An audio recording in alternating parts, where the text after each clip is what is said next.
Hey, friends. Module number 5, part 2. I'm on page 132, Changes in Matter. Ready? Here we go.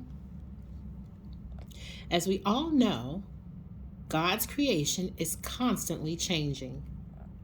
Seasons change, weather changes, organisms grow and mature, etc. On a smaller level, however, there are countless changes occurring in the elements and molecules that make up life and the world that contains it. These changes fall into one of two broad categories: physical change or chemical change. Physical change, a change that affects the appearance but not the chemical makeup of a substance. Chemical change, a change that alters the makeup of the elements or molecules of a substance. These definitions probably seem a little cryptic right now, but in the next couple of paragraphs, their meanings should become clear. Let's start with physical change. Suppose you were to mix sugar and water. What would happen? The sugar would slowly disappear into the water, right? Actually, it wouldn't disappear. It would just dissolve in the water. You would not be able to see it, but it would still be there. You know that because the water has a sugary taste. Now, before you mix the sugar in the water, you had sugar in a spoon and water in a glass. What do you have once you mix the two? You still have sugar and water. They are now mixed, but they are still the same substances you started with. Their molecules have not changed. They have just been mixed together. That's a physical change. Chemical change is something entirely different from physical change. Suppose you were to take a piece of paper and light it with a match. What would happen? The paper would begin to burn, making flames and smoke appear. In the end, you'd be left with a small pile of ashes where there was once a piece of paper. This is an example of a chemical change. The molecules that made up the paper have been completely changed. They were changed into gases, principally carbon dioxide and water vapor and ash. One substance, paper, changed into other substances, carbon dioxide, water vapor, and ash. That's a chemical change. As with physical change, don't worry if you're a little confused on this point. We will be studying chemical change in great detail soon. One idea that is often helpful to students in determining whether a change in matter is physical or chemical is as follows. Physical changes are generally reversible. Chemical changes are generally not reversible. For example, you can reverse the process of dissolving sugar in water. All you would have to do is boil the mixture. Once the water was boiled off, you would have sugar left in the pan. Additionally, if you collected the steam as the water boiled and then cooled it, you would get the water back as well. Thus, by boiling the sugar water, you can reverse what you did in making it. On the other hand, you cannot reverse the burning of paper.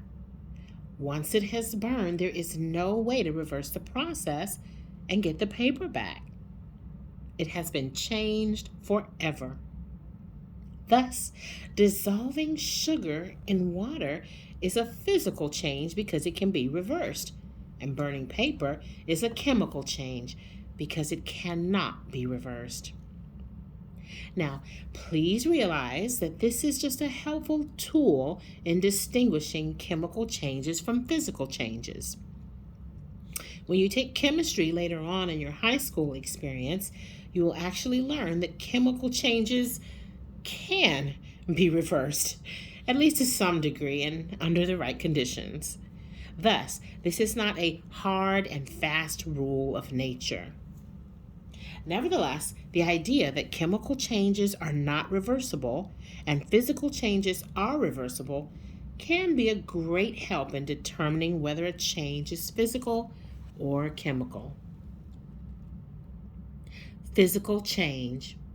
Now that you have at least some understanding of the definition of physical change, it is time to study a few specific types of physical change in detail. The first important type of physical change involves the phases of matter. Phase. One of three forms: solid, liquid, or gas, which every substance is capable of attaining. When we change a substance from one phase to another, it is a physical change. For example, when you put water in the freezer, it turns from its liquid phase, water, into its solid phase, ice. Despite the change in appearance, the molecules in the ice are still water molecules. They are simply in a different phase. Thus, phase changes are physical changes, as they do not change the chemical makeup of the substance undergoing the change. In general, we all know that to change something from its liquid phase to its solid phase, we must freeze it. This involves cooling it down. When you cool a substance down, you actually remove energy from the molecules of the substance. Thus, freezing a substance is really just a matter of removing energy from its molecules.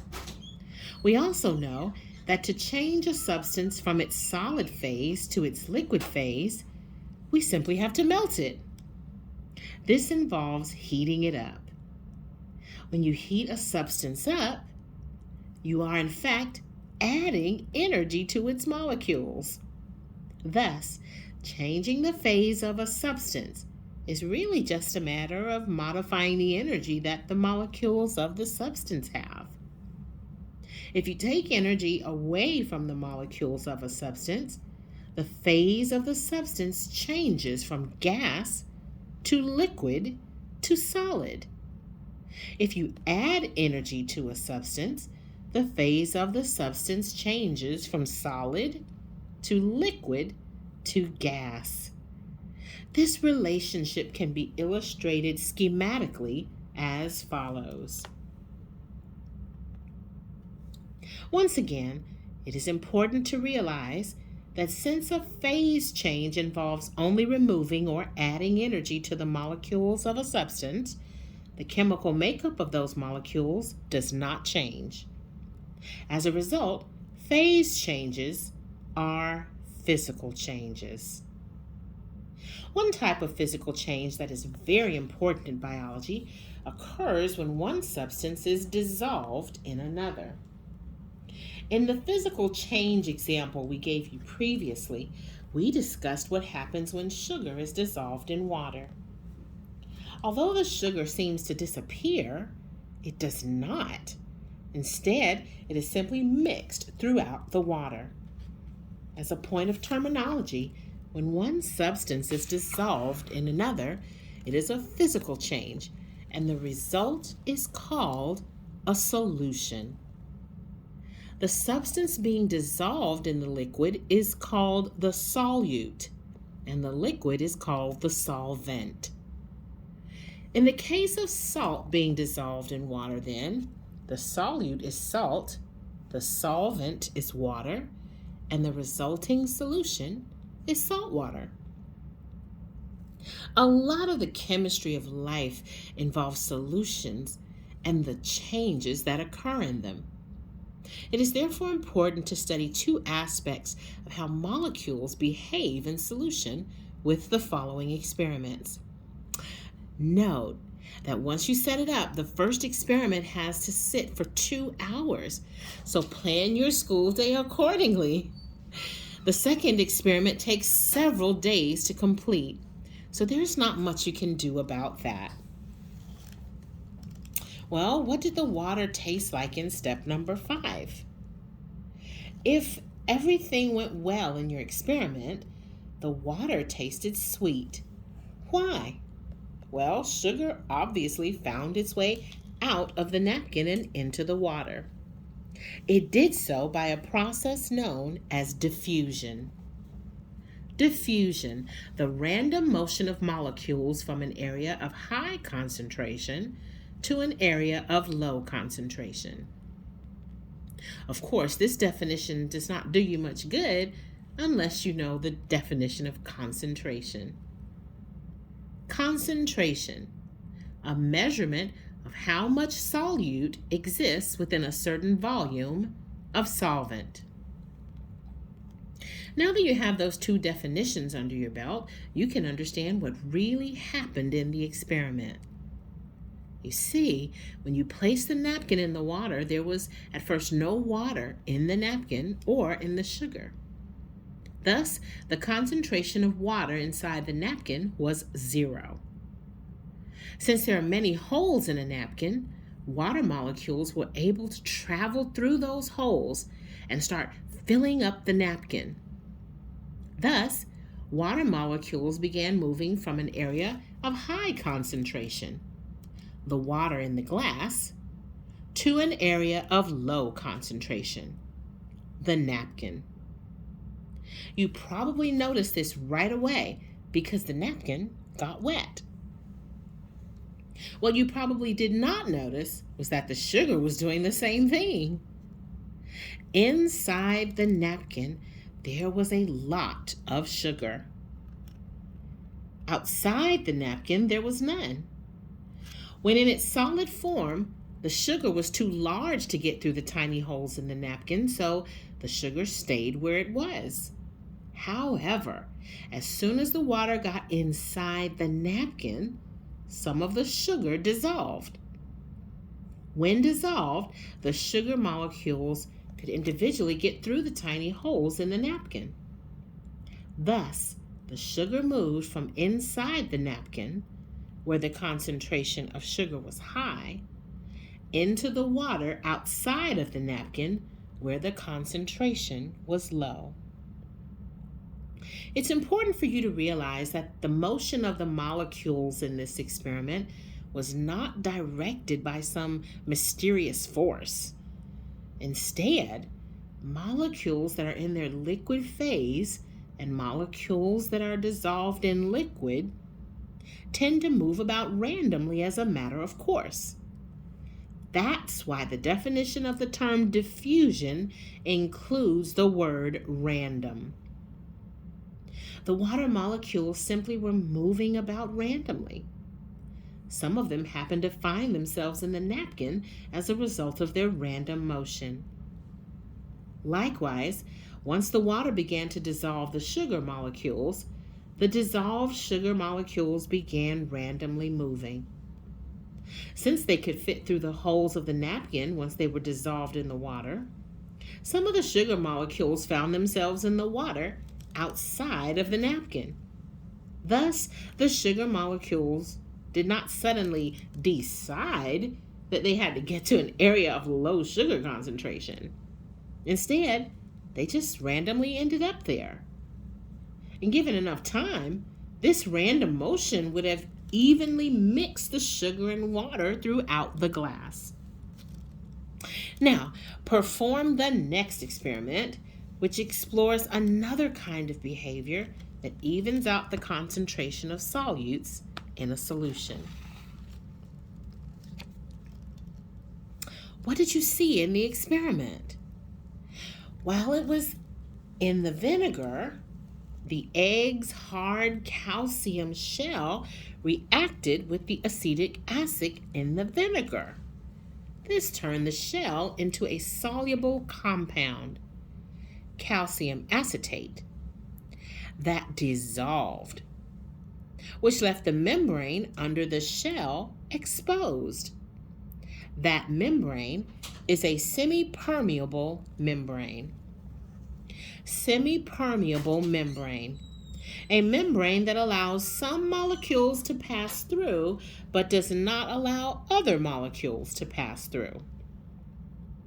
Thus, by the time you reach step number 6, the egg was no longer surrounded by its shell, but it was surrounded only by a semi-permeable membrane. Did your measurement of the distance around the egg's middle indicate that the egg was larger after it had soaked in the vinegar than before you put it in the vinegar? That's because of osmosis. Osmosis, the tendency of a solvent to travel across a semi-permeable membrane into areas of higher solute concentration. You see, inside the egg there are lots of chemicals and only a little water. Thus, the solute concentration inside the egg is large. The concentration of solute in the vinegar solution is much lower. Now, if the solute molecules inside the egg could diffuse, a lot of them would leave the egg and enter the vinegar. However, they could not, because the semi-permeable membrane would not allow them to pass through. However, water can pass through the membrane. Thus, once the hard shell was dissolved, water from the less concentrated vinegar solution moved to the higher concentrated interior of the egg. This caused the egg to swell. What happened when the egg was soaked in the syrup? In that situation, the concentration of dissolved substances outside the egg in the syrup was higher than the concentration of dissolved substances inside. As a result, osmosis dictated that water had to move out of the egg and into the mug. This is why the egg appeared dimpled in step number 13. This is also why the distance around the egg's middle decreased as compared to when you took the egg out of the vinegar. Since water went from the egg into the syrup, the egg got smaller. When the egg soaked in water, step number 14, the concentration of dissolved substances inside the egg was once again higher than the concentration of dissolved substances in the water. So the water moved back into the egg once again, making it larger. In this experiment, then, you saw the effects of osmosis several times. Osmosis caused water in the vinegar to travel into the egg when the egg soaked in vinegar. Then it caused water in the egg to travel out of the egg when the egg soaked in syrup. Finally, it caused water to move back into the egg when the egg soaked in plain water. Now, please understand that had the membrane around the egg not been semi-permeable, this would not have happened. Had the membrane allowed solutes to travel through, the solute would have randomly traveled back and forth across the membrane until the concentration of solutes was the same throughout both the egg and the solution in the mug. However, that could not happen because of the semi-permeable membrane. The membrane only allowed water to pass through it. Thus, in an attempt to even out the concentration of solutes, the water had to travel across the membrane from an area of low solute concentration to an area of high solute concentration. To fully understand the difference between osmosis and diffusion, examine the figure below. Do you see the difference between osmosis and diffusion? In diffusion, molecules move randomly so that solute and solvent spread out evenly throughout the solution. That's what happened in the first experiment. In osmosis, the travel of the solute is restricted by a semi-permeable membrane. As a result, only the solvent can move. Thus, the solvent moves across the semi-permeable membrane into the area with the highest concentration of solute. This is what happened in the second experiment.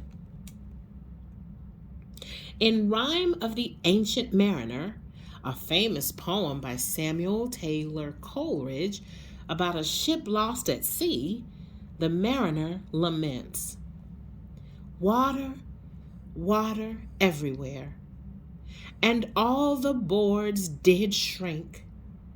Water, water everywhere, nor any drop to drink."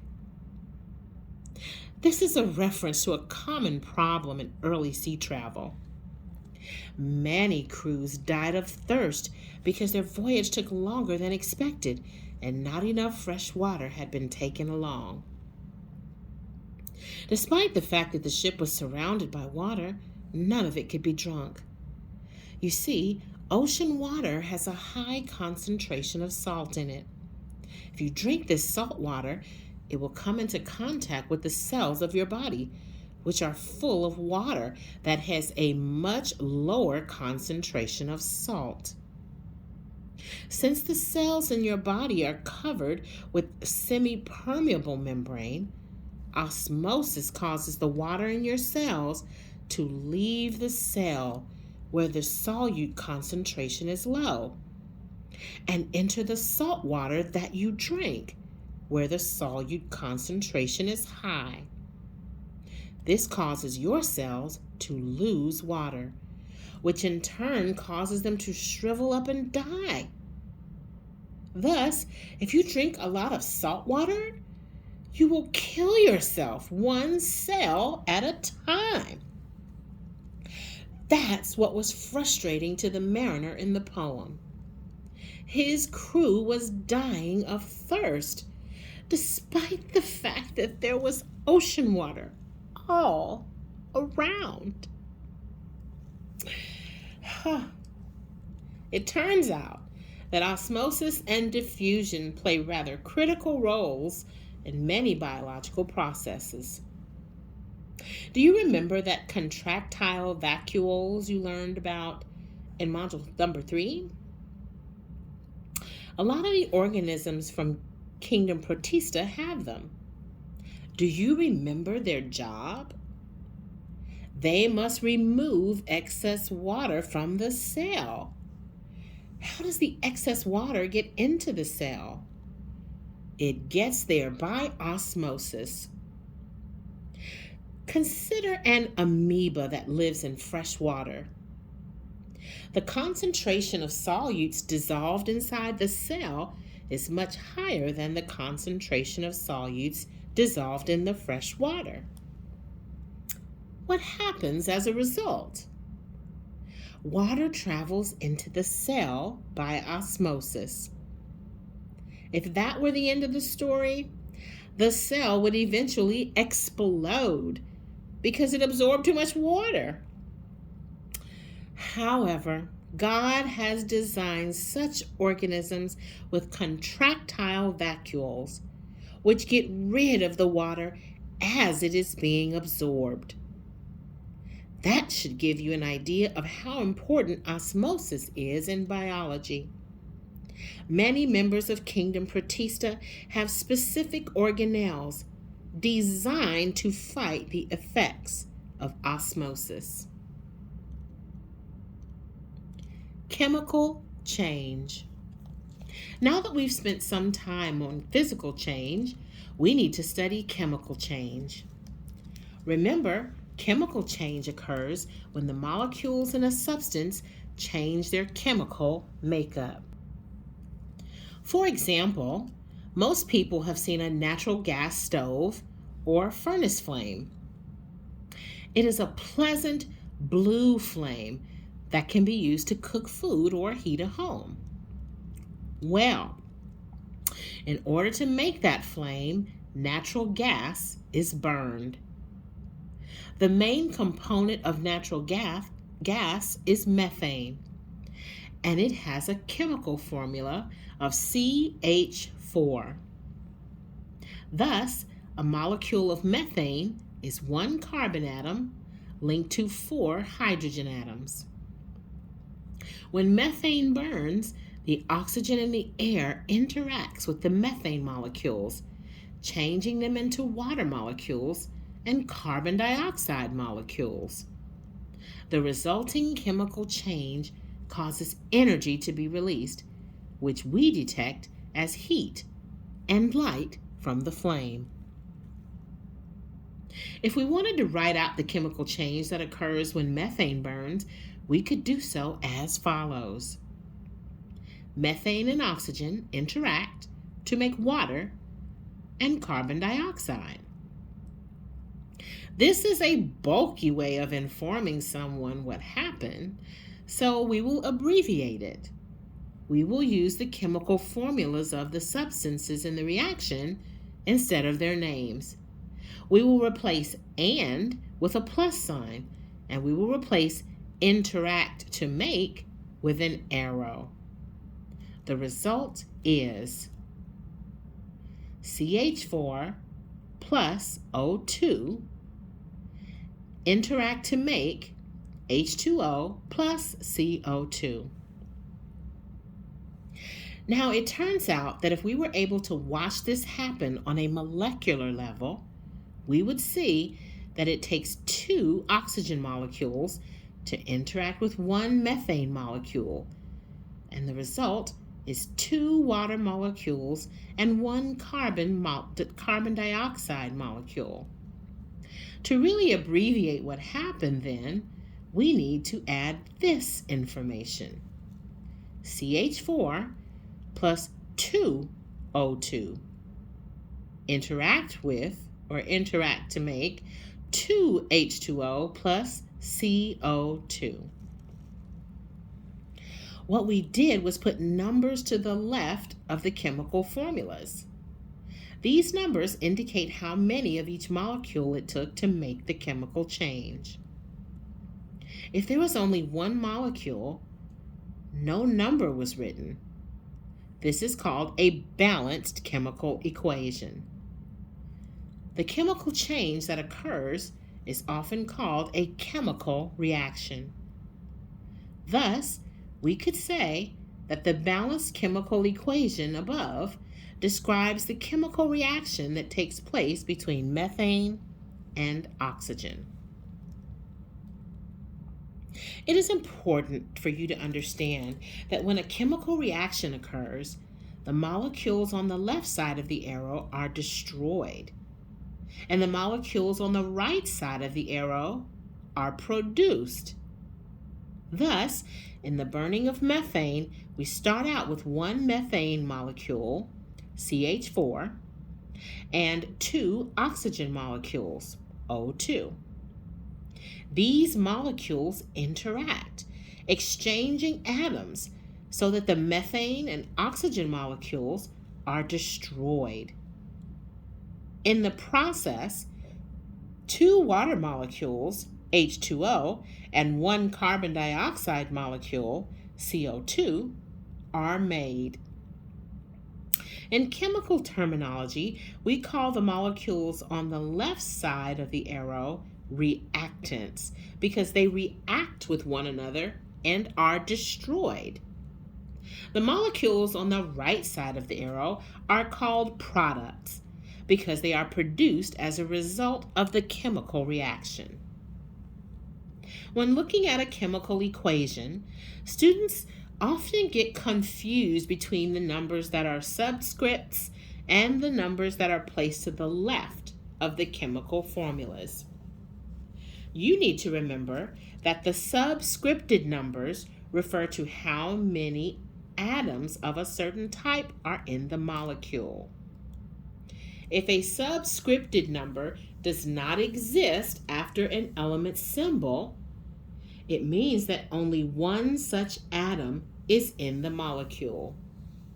Thus, the subscript 2 in H2O tells us that there are 2 hydrogen atoms in the water molecule. The fact that there is no subscript after the O tells us that there is one oxygen atom in the water molecule. Thus, the formulas with the subscripted numbers, the chemical formulas, tell us the types of molecules that are in the reaction. On the other hand, the 2 that is written to the left of the water molecules abbreviation tells us that 2 water molecules are produced in the chemical reaction. The numbers to the left of the chemical formulas then tell us how many of each molecule is used or made in the reaction. Make sure you understand this distinction. All right, guys, that's all for now. See you next time. Bye-bye.